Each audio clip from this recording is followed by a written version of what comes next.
Halo guys, kembali lagi bersama Mimin di channel Nafilm. Bagaimana kabar kalian di hari Jumat yang berbahagia ini? Semoga masih tetap sehat aja ya. Dan pada video kali ini, Mimin hadir kembali untuk meneruskan alur cerita Papang Xiao di Perfect World terbaru, yaitu Perfect World episode 120. Yang mana pada Perfect World episode 120 ini menceritakan Xiao yang mencoba menyelamatkan kakeknya yang sedang berada dalam bahaya. Dan seperti apa alur cerita selengkapnya? Jangan lupa pancal tombol like dulu dan kita langsung saja masuk ke alur ceritanya.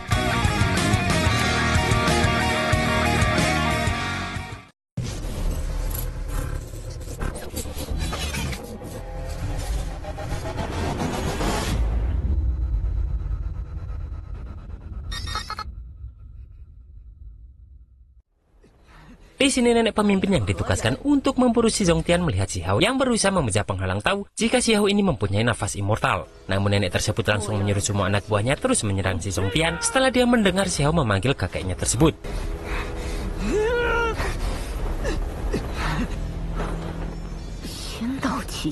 Akhirnya si Hao berhasil menerobos penghalang tersebut dan berusaha bersatu dengan kakeknya. Namun nenek ini terus menyerang si Hao dengan tujuan agar si Hao tak bisa segera bersatu. Sementara si Zongtian ini terus menghadapi para anak buah dari gunung pulau ini.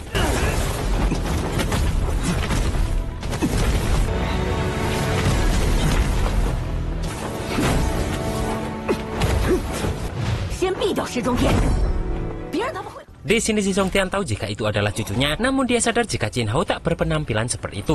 Sedangkan menurut beliau itu tak mungkin si Hao, karena beliau tahu jika cucunya tersebut sudah mati di alam bawah.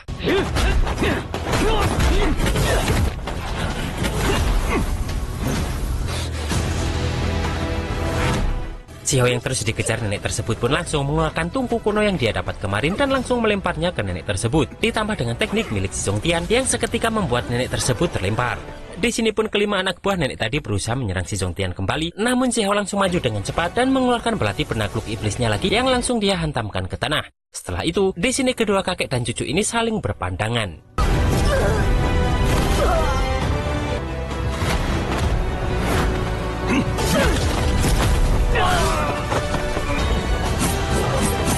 Xiao pun mencoba memberitahu kakeknya bahwa dia adalah Hao-ernya. Di sini si Zongtian terkejut karena Hao-er yang dimaksud bukanlah Jin Hao, melainkan adalah si Hao cucu kesayangannya. Seketika ingatan si Zongtian kembali ke masa lalu saat si Hao ini masih seupil.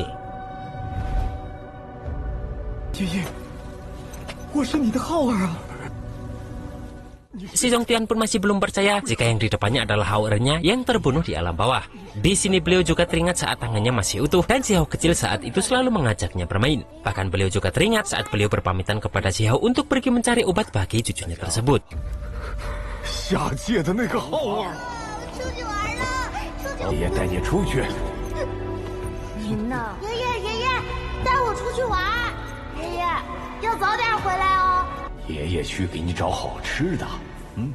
Xiao pun memberitahu jika dia belum mati seperti berita yang sudah tersebar. Bahkan dia datang ke alam atas ini hanya untuk mencari keberadaan kakeknya tersebut. Si Zongtian pun terkejut karena cucunya tersebut masih hidup bahkan ke alam atas hanya untuk mencari dirinya. Dan hal itu membuat dirinya bahagia meskipun beliau sedang merasakan rasa sakit akibat perlakuan dari gunung pulau sejak dulu di alam atas. Sementara si Zongtian sangat bangga karena Xiao yang sudah kehilangan tulang tertingginya 2 kali pun namun masih bisa bertahan sampai detik ini.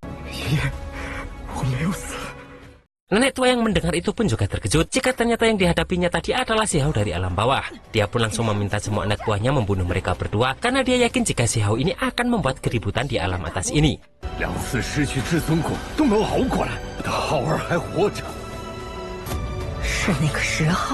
Di sini mereka semua langsung mengeluarkan formasi pembunuh iblis untuk segera menghancurkan si Hao dan si Zongtian ini. Ditambah lagi dengan kekuatan nenek tersebut, maka formasi ini terlihat sangat begitu mematikan. Bahkan dari formasi tersebut terlihat muncul orang-orang dari gunung pulau dengan jumlah yang sangat banyak.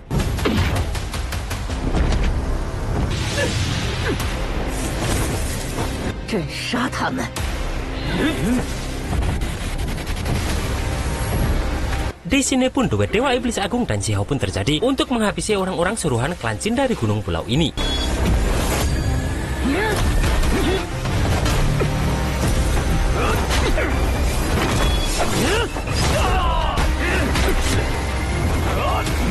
Tak hanya di situ, mereka pun menggunakan rune cahaya pengurung untuk menekan kekuatan Xiao dan kakeknya tersebut. Merasakan kuatnya formasi tersebut, di sini Si Zongtian meminta Xiao untuk menghancurkan formasi itu, sedangkan beliau akan bertahan melindungi Xiao. Di sini pun Xiao menggunakan batu petir untuk menghancurkan penopang formasi tersebut.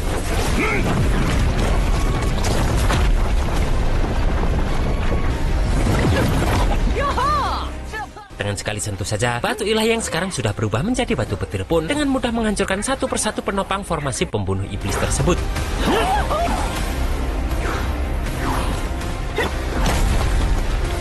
Setelah itu Si Zongtian dengan panah petirnya langsung bersiap, begitupun dengan Xiao yang menggunakan pedang patahnya. Dan di sini mereka berdua langsung menghancurkan inti dari formasi tersebut.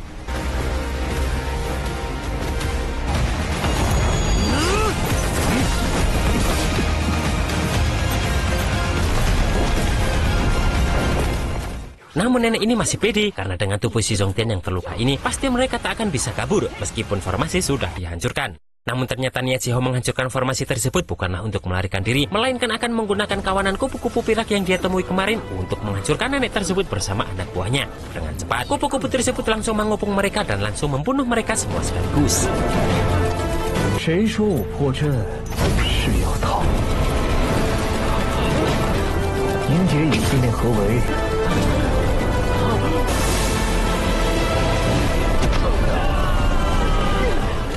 Setelah itu, di sini Xiao langsung menghampiri satu orang yang terlihat masih hidup dan langsung bertanya sebenarnya mereka semua siapa. Orang itu pun mengaku jika mereka dari klan Jin yang ditugaskan untuk menangani beberapa masalah rahasia. Si Zongtian pun bertanya siapa yang mengirim mereka semua. Dan dengan wajah ketakutan orang itu menjawab jika orang itu adalah seorang pelindung di klan Jin. Bahkan mereka juga menyuruh seseorang yang sering dipanggil Cahaya Malaikat yang dibayar untuk membunuh Si Zongtian ini. Yang mana orang itu adalah utusan dari kerajaan Celestial yang sudah menyalakan api ilahinya. Mendengar nama kerajaan Celestial, di sini Xiao ingat jika dia masih punya dendam kepada mereka.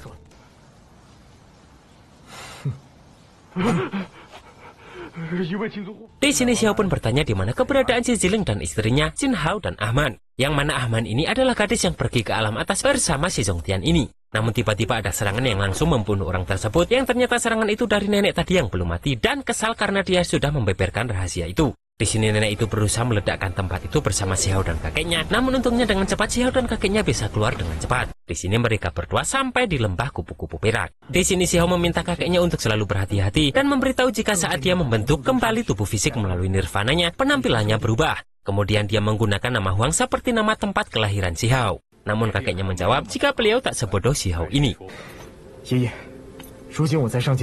Di sini kakeknya tak menyangka jika Xiao ini bisa berpikiran jernih di kehidupan normal, padahal jika saat dia berhadapan dengan musuh, dia selalu ceroboh dan gegabah. Dan di sini Si Zongtian percaya bahwa itu adalah Xiao cucunya karena wajah dan alisnya sama seperti kakeknya tersebut. Namun di sini tiba-tiba Si Zongtian terjatuh dan semakin tak berdaya dengan kondisi tubuhnya.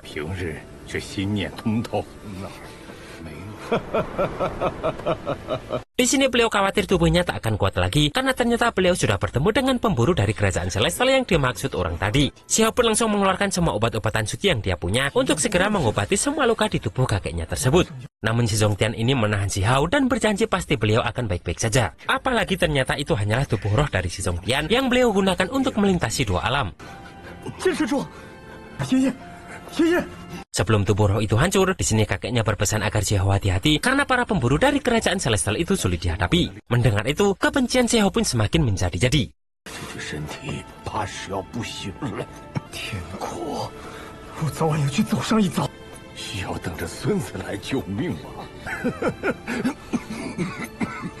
Di sini Xiao bertanya di mana tubuh asli kakeknya ini, dan beliau hanya menjawab jika tubuh aslinya seharusnya sudah meninggalkan pulau. Karena ternyata beliau melakukan hal tersebut karena tahu jika Xiao akan datang dan meninggalkan tubuh aslinya. Beliau pun bercerita pada saat itu beliau menemukan darah sejati yang ditinggalkan Raja Iblis dan beliau langsung memakannya. Namun karena beliau ingin segera menyingkirkan musuh, beliau pun terpaksa menerobos untuk keluar. Yang mana hal tersebut juga melewatkan kesempatannya untuk bertemu dengan Xiao. Dan di sini tubuh roh kakek Xiao ini pun perlahan hancur. Di sini Xiao berjanji jika dia akan segera menemukan keberadaan tubuh asli kakeknya tersebut.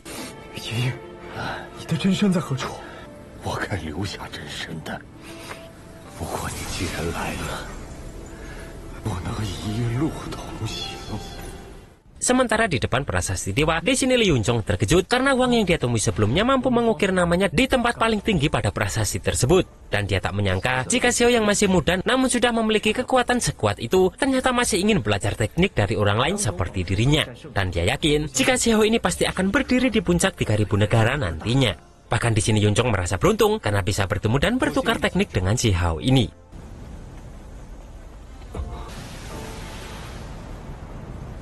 Sambil terbang di sini Xiao berpikir kenapa kakeknya tak menemui Jin Hao adiknya karena kabarnya adiknya tersebut akan muncul di alam rahasia Yuantian. Xiao pun pergi ke benua 5 elemen untuk segera ikut menuju ke alam rahasia Yuantian tersebut. Di sini dia mendengar orang-orang membicarakan Jin Hao karena akan terjadi pertarungan yang akan membawa nama tenar bagi Jin Hao. Dan mereka juga tahu jika salah satu tulang Jin Hao ini berasal dari alam bawah yang mana itu adalah milik kakaknya, bahkan tulang tersebut bisa mengeluarkan kekuatan reinkarnasi. Namun mereka juga tahu jika klan Jin sudah menyuruh orang untuk memburu dan membunuh kakek dari Jin Hao ini. Dan ternyata berita itu bisa tersebar karena memang Xiao yang menyebarkannya agar tubuh asli kakeknya yang entah di mana bisa tahu jika ada yang akan membunuhnya di alam rahasia Yuantian itu.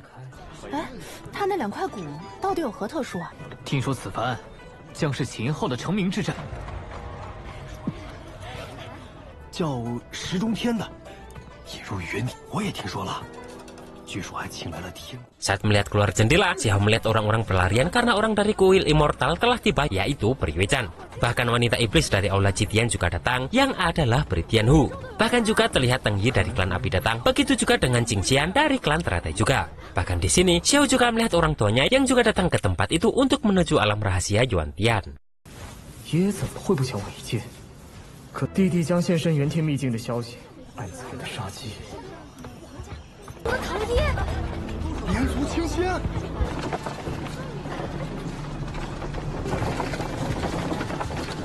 Dan pada Perforquart episode 121 minggu depan, Xiao akan melihat semua kenalan lamanya juga masuk ke alam rahasia bersama dengan para jenius dari 3000 negara di alam atas ini.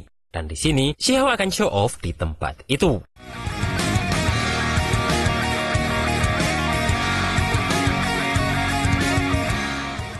Dan itulah guys alur cerita Perforquart episode 120 ini. Kalau kalian yang ngikutin novelnya, pasti tahu betapa sangarnya pertempuran di alam rahasia ini dong. Dan seperti apa pertempuran-pertempuran di alam rahasia yang dimaksud, kita tunggu saja di Perforquart episode 121 minggu depan. Akhir kata, jangan lupa isi kuota kalian karena besok Solen 2 akan hadir, dan see you next epic drop.